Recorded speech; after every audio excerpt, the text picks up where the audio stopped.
Terrific. Thank you all so much for being here.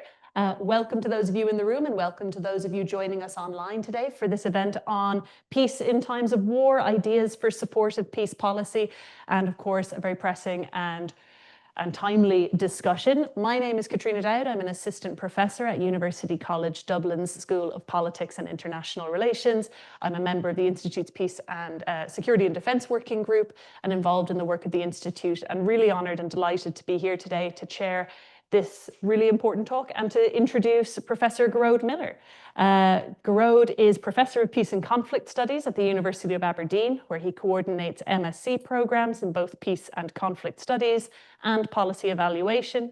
He has been published widely over the past 15 years with 4 books and more than 24 contributions in peace and conflict studies. He's going to speak to us today on the subject of peace in times of war for about 20 minutes or so before we open up for discussion. For those here in the room, if you wish to ask a question, you can just raise your hand and we'll come to you with a mic. For those of you joining online, you can also use the Q&A function on Zoom, which you should be able to see on your screen. Please feel free to send your questions throughout the discussion if you're joining online, and we'll come to those in the Q&A once Gearoid has finished his address. A reminder, everyone who's asking questions, please just briefly share your name and your affiliation if possible. And please remember that today's discussion and Q&A are all on the record. So I'll hand over to Gearoid. Thank you so much. I'm going to turn on a timer as well. Try not to go over too much. So thank you very much for having me. Thank you very much for hosting this. Really nice to be in Dublin, from Dublin originally, but moved away 31 years ago, which is shocking because that makes me very old. But it's really nice to be back. Really nice to give this talk, and thank you very much for hosting this. And of course, Katrina, thank you for chairing. And will keep me straight, cut me off if I go over 25 minutes. So my name is Gearoid Millar, Professor of Peace and Conflict Studies, as it says, University of Aberdeen. Before starting, I also need to thank the people who funded this research. So there's 2 phases to this research. The first phase was sponsored, funded, paid for by the Leverhulme Trust, or the Personal Research Fellowship, back in 2018, 2019. Second phase was more recently, I'm still in the middle of, it'll finish in January, another Personal Research Fellowship from the Royal Society of Edinburgh. Both of those have been pivotal really in doing this kind of research and leading to the kind of conclusions that I'm getting to. So I'll always start with a very quick agenda. I mean, there's certain motivation for this research. Motivations for research always then affect the methodology you use, the questions you ask, how you ask them, which then in turn obviously affects and limits to some extent the findings and what you can say about what's happening. So we'll talk very quickly about motivations, methodology. Then I'll talk about the past and future challenges to peace, right? So this is what this whole project was framed around, identifying and kind of conceiving and trying to think of solutions for future challenges to peace. But a big chunk of that is thinking about the past.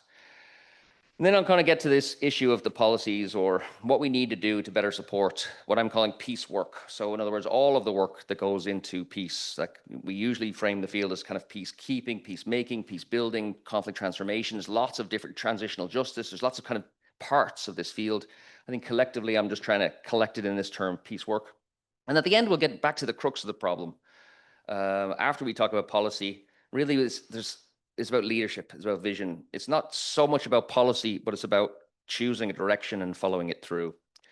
So the motivation for this is, obviously I'm a professor in peace and conflict studies, and what I do is peace and conflict studies. So I don't have, my PhD is in social science.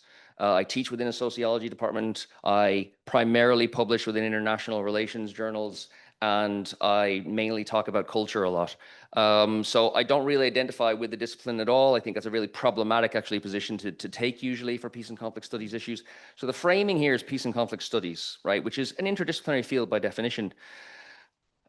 But it's also why I came to this topic, because peace and conflict studies, although it has been an expanding and exploding field in academia and also an area of practice for 40 years, certainly in the post-Cold War period, but even really just in the entire kind of post-Second World War period, it has been growing and growing and growing.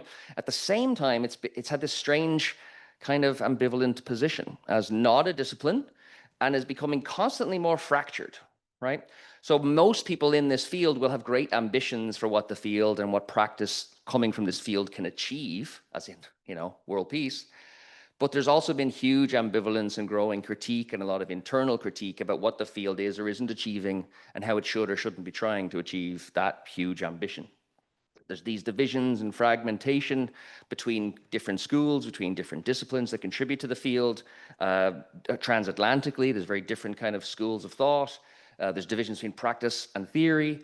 And these kinds of things had motivated me to think we really need to think through what this field is, and we really need to think through what this field is or isn't able to achieve.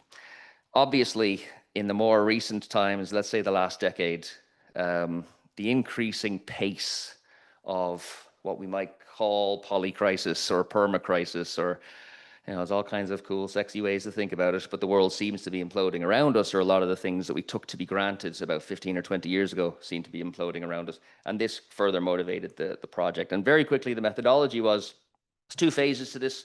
2018, like I said, funded by the Lever Hume Trust, I did around 60 interviews. And then in 2024, 2025, so up till January, I've done all the interviews are finished, but there were 96 interviews. And a good chunk of these were with academics and international practitioners, right? So 100 of these 157 were with academics and practitioners, many of whom were interviewed in both phases. So they were interviewed in 2018 or 19, and they were interviewed again in 24, 25.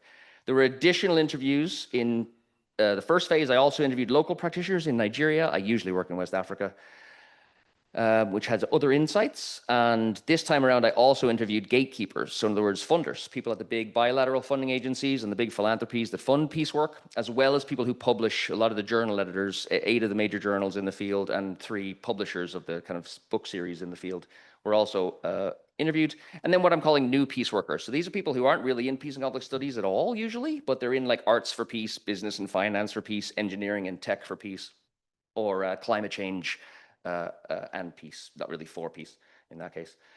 But this, what I'm presenting on today really does focus on the academics and the practitioners, right? So it's really about, and heavily actually, I think I lean into the practitioners and the experience of the practitioners, in essence, the experience of the field, because that's the area of the field that I think is more impacted by policy. That's the area of the field that is being negatively impacted by policy decisions and in some ways a lack of leadership regarding issues of peace, security, violence, etc., or how we deal with violence.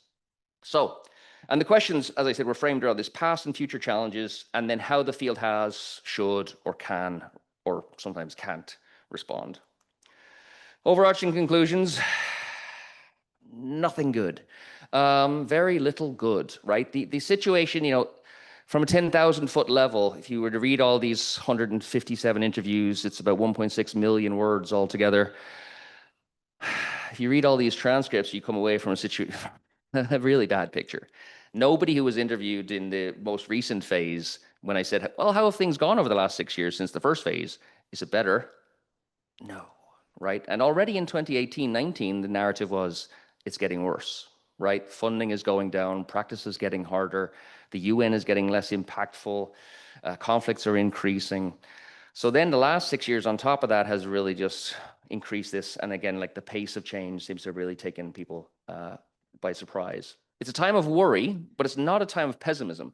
A lot of people in the field, peace and conflict studies or peace practitioners, mediators, even when they tell a very negative story, they'll still in the end turn around to, but we have to be positive. Or when I might point that out, this is really very cynical or pessimistic, they'll say, well, but we have to be optimists. It's our job in the field to be optimists. We have to think that this is possible, right? But there's also clear recognition that the field hasn't been achieving what it potentially, certainly what it sets out for itself as its goal, and probably not what it would like to be achieving. And there's a recognition that we need to retool in some way. Now, not everyone phrases it as retooling, but that the field needs to reshape itself or respond differently, do things differently. And the issue really is how, right? One, what would that look like? Nobody's really sure. 2, how do you get there? So I wanted to just quickly talk about the future and past challenges. These are just the most common, the most popular. There's literally a list of about 100 codes for future challenges. It's endless, unfortunately. The most commonly noted one, these counts are super rudimentary. I mean, I usually do ethnography in West Africa, so I'm not a massive fan of just counting numbers and saying this is most important. But the jump out thing straight away that everyone says about future challenges, 68% of the 100 academics and practitioners said climate change is one of their key kind of future challenges for peace, right? The data is actually still out on this. So in the literature, there's a debate about whether or not this is true, whether or not climate change will or has been leading to more conflict. just because the data doesn't yet say it is happening doesn't mean that it isn't happening. And most people in the field are certainly of the opinion that, listen, we're seeing this on the ground constantly. It's definitely happening.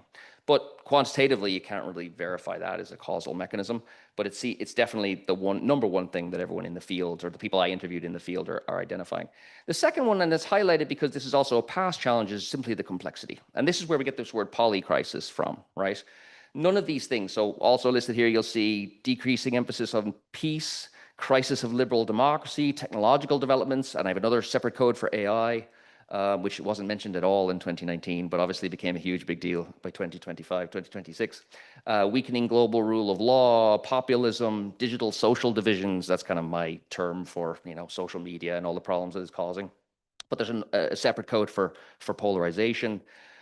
Lack of political will and leadership, which we'll return to. Societal peace in the global north is in real questions about whether or not the global north is itself peaceful now or can claim to be. Shrinking space for civil society. All of these things, rise of China, all of these things were big, but climate change is the number one thing, right? And the reality is most people recognize, a lot of people just say for themselves, I usually start that question, can you give me, what are the 3 biggest challenges that you're worried about? And from then people are like, oh yeah, well, yeah, this, and they'll start, and then, but that leads to that, and then that leads to this, and then, but then that's going to lead to, and it's kind of like a stream of consciousness list of, sometimes quite terrifying things, causal mechanisms that will all be compounding on each other. And people in essence end up with this issue of whether they express it explicitly as complexity or not, complex, entangled challenges that we're facing right now, and that we will almost certainly be facing more of in the next 20, 25, 30 years. I wouldn't bother to put a date on when this will resolve itself. I'm not sure if it can. Now, the past challenges, this is interesting. Well, I'll get to why it's interesting after, but the past challenges are very, very, very, very different. Now, it's not true that nobody said climate change. It's not true that nobody said, for example, terrorism. It's not true that nobody said religious wars, or that nobody talked about the former Yugoslavia and Rwanda and identity-based conflicts, all the things that, if I was teaching undergraduates, I would say these were the things we were worried about in the 90s. People did say those things, but far, far, far more common were things like funding. There's just no money, right? The institutions are too small. 3 of the top, whatever that is, 12 responses were in essence about funding. Right? The structure of the funding, the general lack of funding, the reliance on institutional actors for funding. And the most common one is kind of branding or understanding of peace. Again, not everyone framed it as branding, not even everyone framed it as understanding, but there was very, very commonly people tied the lack of funding to a lack of us being able to convince populations, policymakers, philanthropists that peace is something they should fund. Right? In other words, was regularly people would say, we're seen as kind of tree hugger, hippie, Birkenstock wearing. Nobody wants to fund this. We've got a bad brand, right? So I ended up coding it as branding. Not everyone used the term branding, but that's what the narrative was. And that too is similarly, in many ways, about funding. Because the issue was, in development or humanitarian aid, they can reach right out to the population and they can ask for donations. If I'm in the street and I say, will you go donate some money to Peacebuilding, and people go, what's Peacebuilding? Nobody goes, what's development? Even though development is really just as complex as peace, but nobody sees it that way. Or aid, explain what aid is, right? Humanitarian aid is also kind of complex, but people seem to know what it means, right? It's bags of rice and it's water and it's shelter. It's things that people need in the immediate, end of a conflict. We don't seem to know what peace means, right? So a lot of these things, and you can see other things, the dominance of powerful actors, obviously fragmentation and division, gentrification. You can notice that a lot of these, if you look at the past challenges and the future challenges, obviously they're prospective. They're things we're facing in the future. That's kind of by definition. But they're also external. They're not about us. There's stuff out there. They're kind of geopolitical challenges, right? The big kind of sexy issues that everyone wants to talk about right now. There's lots of articles being written about in popular magazines, Foreign Affairs, The Atlantic, etc., The Guardian, lots of comment about these polycrisis kinds of issues. That's what we're thinking about for the future. It's still a bit unclear, and the complexity makes it very unclear. And some things like climate change, it's hard to actually say there is a causal mechanism between climate change and violence, violent conflict. And to some extent, they're far less tractable. So this is why I'm actually focusing on the other stuff. When I talk about policy and what we could do to help peace work, Because as much as we should probably focus on all of these issues, we should probably focus on complexity, and I will be right. I'm giving a paper tomorrow about the poly crisis, and I've written lots of papers about complexity. But policymakers actually need to focus on these other things, because it's the past reflective kind of internal recognition of the challenges that the field has faced in facing the past challenges that tells us what the problems will be to get the field ready to face the future challenges, right? These are in essence kind of very well-known terrain, right? So when you talk to practitioners about these, they always, well, funding, and we've been talking about funding forever, and every single forum they talk about funding and the problems of funding. To some extent, though, this is tractable. This is exactly what governments and philanthropies and the World Bank, this is what we can affect. Can the World Bank change climate change? Can the world stop mass mobilization of people? Can the World Bank, I don't know, solve global inequality? I mean, maybe. Can the World Bank quadruple its funding for peace building? Yes, right? Very easily. Peace building is giving almost no money at all, right? Be very simple to triple or quadruple or multiply it by 10 times. You'd barely even notice it compared to the military budgets. So I wanted just to put up some quotes of like 6 quick slides to go through. I'm not even going to talk about the quotes. You can read the quotes while I talk, but they're simply chronic underfunding. So both of these quotes are from 2019. Already in 2019, practitioners were identifying a lack of funding for the field as simply ridiculous. And the reality is, the Global Peace Index, which is like a research think tank type organization, their figures for 2023 was that it's 49.6, I think, but pretty much $50 billion is spent on peace building and peacekeeping in 2023. 50 billion sounds like a lot of money. But military, this in 2024 was 2.7 trillion, right? So it's almost 200 times as much money is spent on militaries and arms and weapons and salaries for soldiers as is spent on peace building and peacekeeping combined, right? The UN's peacekeeping fund, peacebuilding fund, which we think of as the UN, they'll have all the money. It's like 125 million. It's nothing. It's nothing, considering all the wars that are going on. And this money has, as these quotes kind of articulate, been going down and down and down, less and less and less, as the violence has been increasing, and we've got more and more conflict actors and conflicts going on around the world, right? The money is simply not enough. On top of that, so these are 2019, the first phase, already an articulation of there's just not enough money. This is the more recent phase. 2 different people, as you can see from the codes. This is the different practitioners talking 6 years after the other practitioners, or 5 years, I suppose. And since then, it's got worse. And you all know why, I'm sure. You'll have seen in the news, even if this isn't your field, you'll have seen, the UK, the Swedes, the Germans, the Americans, everyone pretty much cutting their funding for peace building, peacekeeping, development. It's all being chopped, chopped, chopped, chopped, chopped.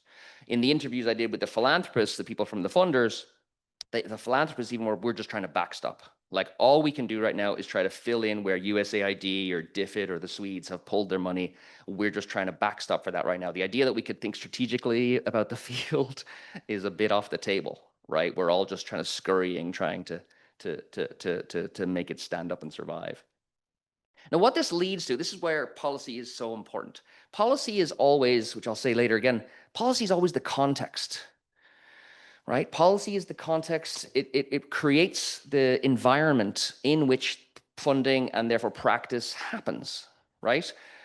And unfortunately, when funding gets pushed and pushed and pushed and pushed less and less and less and less and less, practice gets inherently more and more conservative, inherently less and less creative and willing to take risks, more and more about just saving our institution and making sure we don't collapse because 2 or 3 or 400 people are dependent on us for their jobs, or because there's people on the ground who depend on us for their jobs, and they will literally be out of a job and potentially starving if we don't maintain their salaries.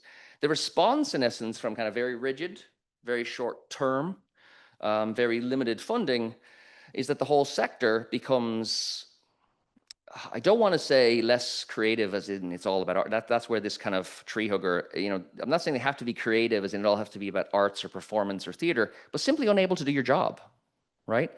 You're not able to be flexible, right? This second quote from somebody who works in policy, from evaluation, And they were articulating the way he's seen programs where they've identified the problem within kind of weeks or months of the start of a program, but they can't actually change the program because there's no flexibility in the funding, because the donors make it so restrictive and so short term and so small that you can just kind of barely get by implementing the thing. And so there's no flexibility in it. And so bad practice follows from constantly thinking you're under threat and your funding is really small and you have to do just what you're told to do. And this is where this term, I'd never heard this term before starting this project, projectized. All the practitioners talk about being projectized. And so I've really thought a lot about what that means, right? But it really means that just kind of, instead of thinking long-term, instead of thinking strategically, instead of thinking about building your organization or making new partnerships, everything becomes about just what's limited within this little budget that tends to be kind of 6 to 18 months, tends to be with 1 or 2 partners, and it becomes extremely limiting on what can be achieved, right? Now, when we think of something like peace building or transitional justice, certainly conflict transformation, and I don't know how aware you are of these terms, but particularly conflict transformation or reconciliation, these are things that like inherently require flexibility. They inherently require responsiveness in the moment. Bring in the people who are going to be able to provide the capacities to drive us towards peace. Projectized funding is pretty much inherently the opposite of that, right? It's having everything predefined and then writing evaluation forms to show that you did what you were paid to do. And so what we have is, in essence, bureaucracy over substance. Now, I don't want to say that this is across all practice. Certainly, I was also given examples of, yeah, but we had this one program and it was really great and we were able to be flexible. Or, well, I was working in gender and peace building and we had a philanthropist who was able to give us this chunk of unrestricted funding and we were able to do X, Y, and Z. So it's not true this is across the board. But my job is to find the patterns, right? Out of those 1.6 million words, I'm trying to find patterns. And the pattern, without question, is that peace building is being driven into a bureaucratic dead end by this, both the lack of funds, but also the nature of the funding, the restrictions of the funding, the way it's projectized, and the way that then they have to operate, right? I mean, there's literally, I mean, one of those quotes explicitly says, right, we're more doing the paperwork and chasing the next grant and doing the evaluations from this grant than we are achieving peace, right? And what is the point of us at that point? There were more than one interviewee literally used that phrase, like, what's the point of us at this point? And so we have the problem, as I said, one of the biggest issues is shrinking space for civil society. And I think peace building is becoming a victim of that, as well as recognizing it as a challenge for itself. It's also becoming a victim of that. This is a shrinking space. These are the two kind of ones I chose kind of almost randomly from pages of a paper, but there's lots and lots of people just saying we're getting killed here. Right, the future is going to be mergers, it's going to be acquisitions, it's going to be peace building organizations disappearing. Lots of people I interviewed in the second phase used to be at an organization and now they were trying to work freelance because they were in essence laid off. The whole thing is kind of falling apart. And as one of the leaders of one of the bigger peace building organizations said, his concern is that what you're doing here is eating into any capacity. Right, so this is where the mediators, this is where the people who know how to do peace building programming, this is where people with the on the ground connections to the individuals that would be necessary to make peace in particular contexts, this is where they are, this is where they live. And in essence, we're chopping all that down. So when Ukraine ends, where's the capacity going to be? Who are you going to turn to resolve these things, right? And of course, we're seeing that in Gaza now, right? So what's it going to look like? We don't know, because there's very few people involved in the discussions, or at least with influence in the discussions, who have any experience of doing this before. And if they have, it doesn't seem like they're being listened to. So policy is context. I'm going to take a couple of minutes here. This is simply the notion. Policy is the foundation. Policy is the roots. Policy is the thing that allows us to create good practice. And policy, in essence, is going to drive the funding. If your policy is to remilitarize, if your policy is to be focused on security, and money diverts away from peace, then you're not going to be providing the context in which good peace building, peacekeeping, transitional justice, etc., is going to happen, period. Whether that's the EU or the US or China or anybody else. If you don't have policy going in that direction, you're going to, by default, whether you intend to or not, be going the opposite direction. And what we have to do, and I don't know how much debate or pushback there will be on this. I'm aware I'm in Europe, and I've given talks like this in Eastern Europe, and you get more pushback the further east you go. But I do think we are going down the wrong route.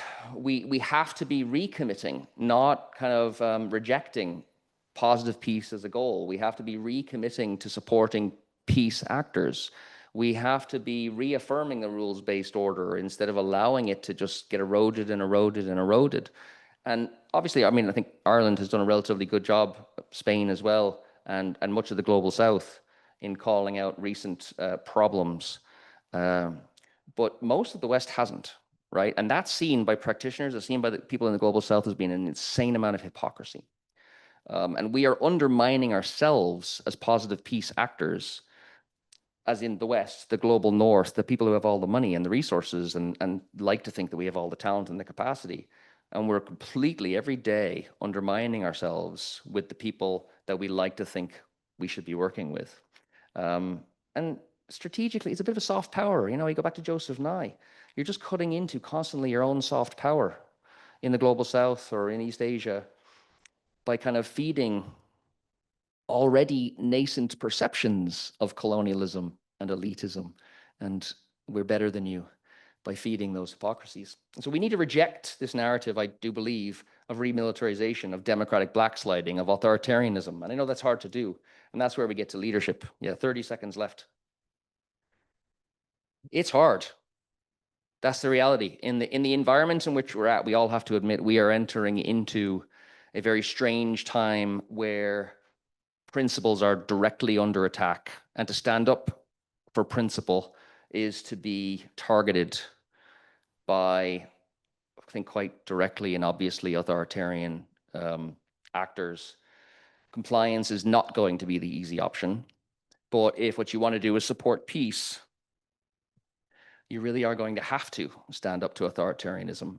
Militarism will only lead to one place. Arms races will only lead to one place. Arms are not there for nothing. If you spend all your billions on arms, you will eventually use them, right? Whether by accident and miscommunication like World War I, or on purpose like World War II, but we will use them. And if we don't stand up, and there isn't leadership, which I'm not seeing, unfortunately, to resist it, we're going to fall right back where we were. Right, on that positive note.